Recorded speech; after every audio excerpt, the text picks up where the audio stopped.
Hollywood jockey presenting the twilight saga breaking dawn part 2। Film की शुरुआत होती है बेला के नए वैम्पायर अवतार के साथ। बेला अब एक न्यूबॉर्न वैम्पायर हो चुकी थी और अब उसकी सेंसेस बहुत ही ज्यादा एडवांस हो जाती हैं। वो छोटी सी छोटी चीज को डीपली ऑब्जर्व कर पा रही थी और साथ ही फास्ट मूवमेंट को भी आसानी से स्लो मोशन की तरह फील कर पा रही थी। वो एडवर्ड से अपनी बेटी के बारे में पूछती है क्योंकि वो उससे मिलना चाहती थी, लेकिन एडवर्ड बेला से कहता है कि तुम अभी अभी वैम्पायर बनी हो, इसलिए सबसे पहले तुम्हें शिकार करना चाहिए। वो दोनों शिकार के लिए जंगल में जाते हैं। अब जब बेला शिकार के लिए पूरी तरह से तैयार हो चुकी होती है तभी उसे एक इंसान की स्मेल आती है और वो उसकी ओर खींची चली जाती है। दरअसल ये जंगल में एक हाइकर था जिसकी खून की स्मेल से बेला खुद के ऊपर काबू खो देती है, लेकिन इसके पहले कि वो उस हाइकर का शिकार कर पाती, एडवर्ड बीच में आ जाता है और बेला को रुकने के लिए कहता है। बेला वहां से भाग जाती है। यहाँ से वो एक हिरन का शिकार करने के लिए आगे बढ़ती है, लेकिन एक माउंटेन लायन यानी प्यूमा उस हिरन का शिकार करने के लिए उस पर कूदता है, लेकिन बेला उस लायन का ही शिकार कर लेती है। शिकार के बाद वापस जाते समय एडवर्ड बेला को बताता है कि वो काफी हैरान है क्योंकि एक न्यूबॉर्न इंसान के इतने पास आकर भी कभी खुद पर काबू नहीं कर पाता है। अब जब बेला घर पहुंचती है तो जेकब से मिलती है। वो बेला से कहता है कि तुम अब भी पहले जैसी ही लग रही हो, बस तुम्हारी आंखों का रंग बदल गया है। वो बेला को चेक करता है कि वो अपनी बेटी रेनेस्मी को कोई नुकसान तो नहीं पहुंचाएगी। अब बेला उसकी बेटी से मिलती है जो कुछ बड़ी हो गई होती है। रेनेस्मी बेला से अपनी मेमोरीज शेयर करती है और अब बेला को पता चलता है कि जेकब ने रेनेस्मी पर अपनी छाप छोड़ी होती है, तो वो उस पर गुस्सा करती है। जेकब और बेला के झगड़े में जेकब का एक फ्रेंड इंटर करता है तो बेला उसको एक पेड़ पर फेंक देती है, लेकिन ऐसा करते ही उसे अपनी गलती का एहसास हो जाता है और वो उससे तुरंत माफी मांगती है।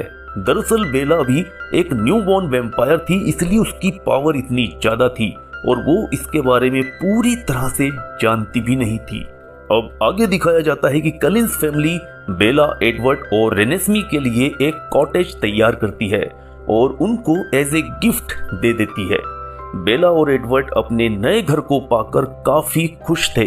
वो वहां रात गुजारते हैं। अगले दिन वो कलिंस के घर में वापस जाते हैं। वहां सभी पहले से ही बेला के फादर चार्ली को लेकर काफी टेंशन में होते हैं क्योंकि चार्ली बार बार कलिंस के घर पर फोन करके बेला के बारे में पूछता था, इसलिए सभी चार्ली को लेकर बहुत परेशान थे। वो डिसाइड करते हैं कि अब बेला की मौत का बहाना ही चार्ली के लिए सही होगा ताकि वो बेला की तलाश बंद कर दे, लेकिन जेकब को यह सही नहीं लगता। वो चार्ली के पास जाता है और उसे कहता है, चार्ली ये दुनिया वैसी नहीं है जैसे आप इसे जानते हो। चार्ली कुछ समझ नहीं पाता है। जेकब अपने कपड़े उतारता है और चार्ली को अपना भेड़िए का रूप दिखाता है। वो चार्ली को बताता है कि बेला को भी अपनी बीमारी के इलाज के लिए खुद को बदलना पड़ा है। चार्ली को बेला की और भी ज्यादा फिक्र होने लगती है और वो उससे मिलने कलिंस के घर जाता है। जब बेला को जेकब और चार्ली के बीच हुई बातचीत के बारे में पता चलता है तो वो जेकब से कहती है, तुमने उन्हें क्यों बताया? जेकब कहता है, वो सब कुछ नहीं जानते और वैम्पायर्स के बारे में मैंने उन्हें कुछ भी नहीं बताया है।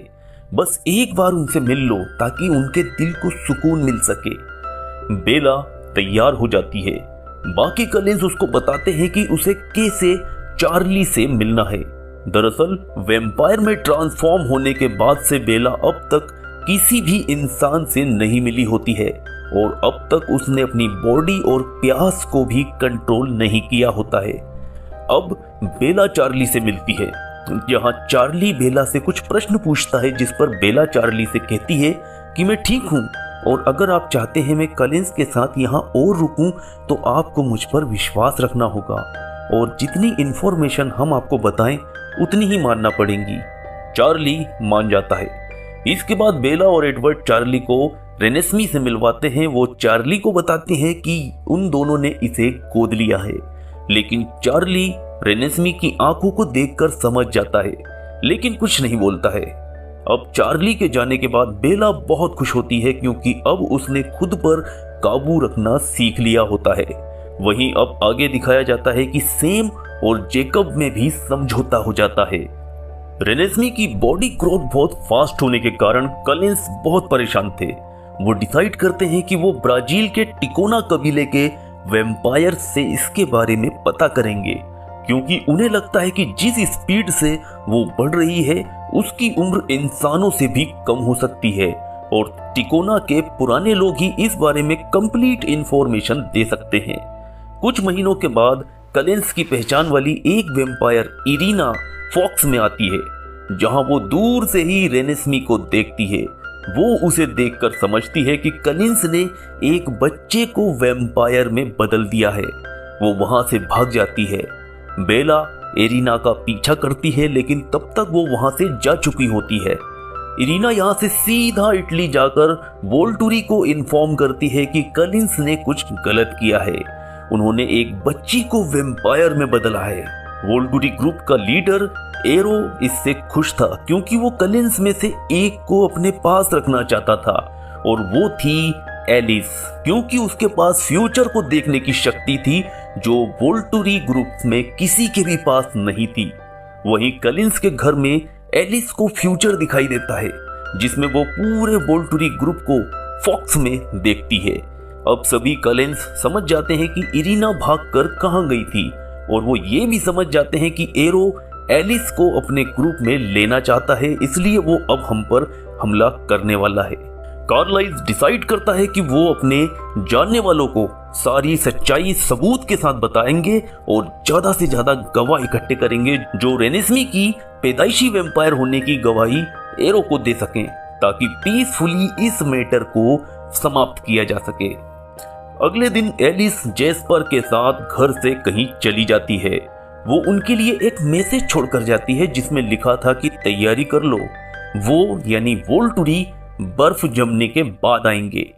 सभी परेशान थे कि आखिर ऐसे वक्त में जब फैमिली को एलिस और जेस्पर की सबसे ज्यादा जरूरत है, तब वो दोनों कहां गायब हो गए। अब सभी कलिंस अपने जानने वालों को इकट्ठा करने के लिए उनसे मिलते हैं और उनको सारी हकीकत बताते हैं, जिसे जानकर डेनाली, मिस्र, आयरिश, अमेजन और रोमानिया के साथ ही साथ कुछ खानाबदोश वैम्पायर उनके साथ हो जाते हैं। और अब कलिंस के साथ रहने वाले वैम्पायर्स की बढ़ती संख्या के कारण कई नए भेड़िए भी फॉक्स में बढ़ने लगते हैं। दरअसल जितने वैम्पायर एरिया में होते हैं उसके अकॉर्डिंग ही भेड़ियों की संख्या भी बढ़ती जाती है, इसलिए ये नए भेड़िए भी जनरेट होते जा रहे थे।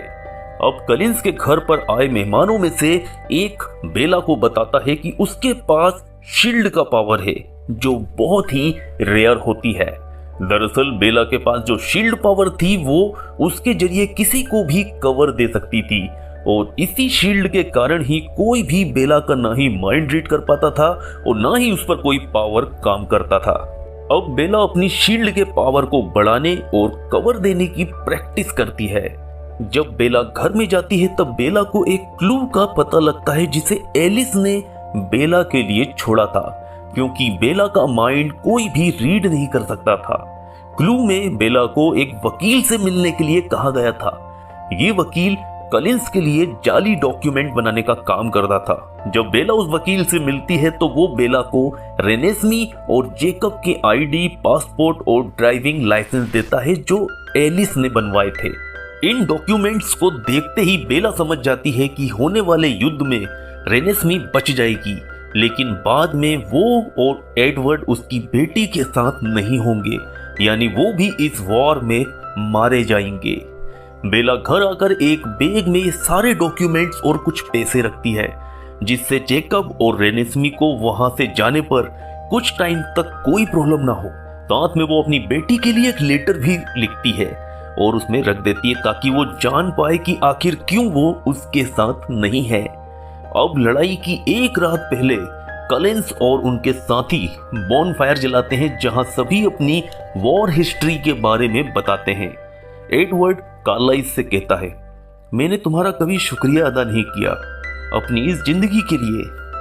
एडवर्ड के इसे कहने पर कार्लाइस हल्का सा मुस्कुराता है। दरअसल कार्लाइस एडवर्ड से बहुत प्यार करता था और फैमिली के लिए कुछ भी करने को तैयार था। अब अगली सुबह बर्फ जम गई थी और आखिर वो दिन आ गया जब एरो अपनी पूरी सेना के साथ कलिंस के सामने आ जाता है। एक तरफ थी एरो की पूरी सेना और जिसके सामने थे थोड़े से वैम्पायर्स। कलिंस का खेमा थोड़ा डरा हुआ था क्योंकि वोल्टुरी ग्रुप की हिस्ट्री थी कि जब वो लड़ाई पर जाता है तो वो कभी किसी वैम्पायर को नहीं छोड़ता है। तभी भेड़िए की आवाज आती है और कुछ भेड़िए भी कलिंस के साथ आ मिलते हैं। ये सैम और जेकब का भेड़िया ग्रुप था। एरो वहीं रुक जाता है। वैसे अभी भी एरो की आर्मी इनसे बहुत बड़ी थी। कार्लाइस एरो से कहता है, यहाँ कोई भी कानून चिकनी नहीं हुई है, हम शांति चाहते हैं, आओ बातचीत से इस मसले का हल निकालते हैं। एरो कहता है, शांति और इस आर्मी का क्या जो तुम मेरे खिलाफ लेकर आए हो। कार्लाइस कहता है, हम यहाँ लड़ने के लिए नहीं आए हैं, ये सब तो गवाह है कि ये बच्ची इमोर्टल नहीं है, बल्कि इसका जन्म तब हुआ जब बेला एक इंसान थी। अब एरो अपनी पावर से क्रॉस चेक करता है और दावा सही पाता है। वोल्टुरी झूठी इंफॉर्मेशन देने के लिए इरीना को वहीं मारकर जला देते हैं। इरीना को जलता देख उसकी फैमिली वोल्टुरी पर हमला करने के लिए दौड़ती है, लेकिन अमेजन से आई वैम्पायर उन्हें अपने पावर से रोक देती है। एडवर्ड उनसे कहता है, यही तो एरो चाहता है ताकि हमें मारने का उसे कारण मिल जाए। अब एरो अपने साथियों से कहता है कि ये बच्ची बहुत छोटी है, हम इस पर विश्वास नहीं कर सकते, ये वैम्पायर्स के राज दुनिया को बता सकती है, इसलिए हमें इसे मारना ही होगा। तभी युद्ध के मैदान में एलिस जेस्पर के साथ आ जाती है। वो एरो से कहती है, मेरे पास सबूत है कि ये बच्ची हमारे लिए खतरा नहीं है। एरो क्रॉस चेक करता है और एलिस का हाथ अपने हाथ में रखता है। फिर एलिस एरो से कहती है, मैं चाहे कुछ भी दिखा दूं, तुम मानने वाले नहीं हो। और एलिस एरो को एक ही लात में दूर फेंक देती है, लेकिन वोल्टुरी के लोग जेस्पर और एलिस को पकड़ लेते हैं और जेस्पर को मारने के लिए आगे बढ़ते हैं। कार्लाइस उनको बचाने के लिए तेज दौड़ते हुए वहां जाता है, लेकिन एरो उसे रोक देता है, वो भी उसके सर को उखाड़कर। कार्लाइस का सर देखते ही कलिंस ग्रुप गुस्से से भर उठता है और वो पागलों की तरह एरो पर हमले के लिए दौड़ते हैं। और एरो भी यही चाहता था, वो भी अपनी आर्मी को अटैक करने का इशारा करता है। दोनों ओर से भयंकर फाइट होती है।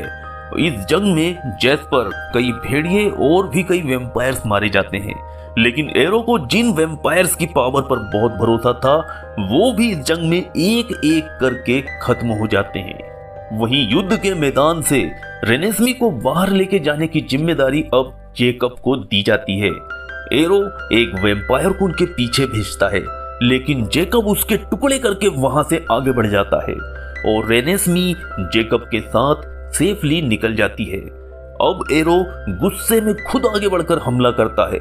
बेला और एडवर्ड उसका सामना करते हैं, लेकिन एरो में गजब का पावर होता है। तब वो दोनों मिलकर उससे फाइट करते हैं और उसको मारकर उसके सर को आग के हवाले कर देते हैं।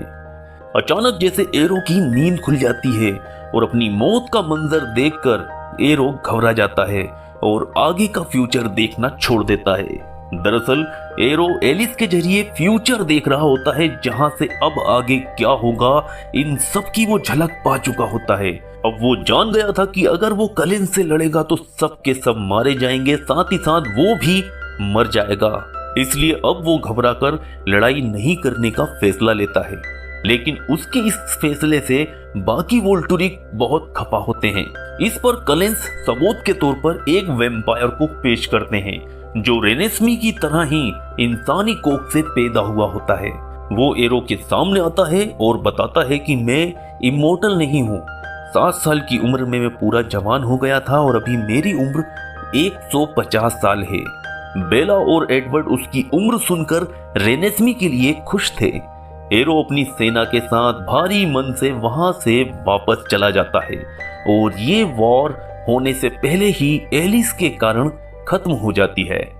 कुछ दिनों में बाकी के वैम्पायर्स भी वहां से चले जाते हैं वो सभी बहुत खुश थे क्योंकि उनकी एकजुटता ने एरो को हरा दिया था। आगे दिखाया जाता है कि जेकब एडवर्ड से कहता है, क्या मैं तुम्हें डैडी बुलाया करूं? एडवर्ड इस बात पर इनकार करता है। तभी एलिस फ्यूचर देखती है, जिसमें वो देखती है कि रेनेस्मी जवान हो चुकी है और जेकब से प्यार करती है और सभी बहुत खुश हैं। और अंत में बेला और एडवर्ड को दिखाया जाता है जो जंगल में फूलों के बीच बैठे होते हैं। यहाँ बेला एडवर्ड से कहती है, मैं तुम्हें कुछ दिखाना चाहती हूँ। और फिर वो एडवर्ड को अपनी शील्ड के अंदर ले जाकर वो सारी यादें उसके साथ शेयर करती है जिसमें एडवर्ड होता है। ये सारी यादें देखकर एडवर्ड भी इमोशनल हो जाता है और दोनों गले लग जाते हैं। और आखिरी सीन में ब्रेकिंग डाउन नॉवेल का आखिरी पेज दिखाया जाता है जिसमें फॉरएवर दिखाया जाता है और फिल्म यहीं पर खत्म हो जाती है।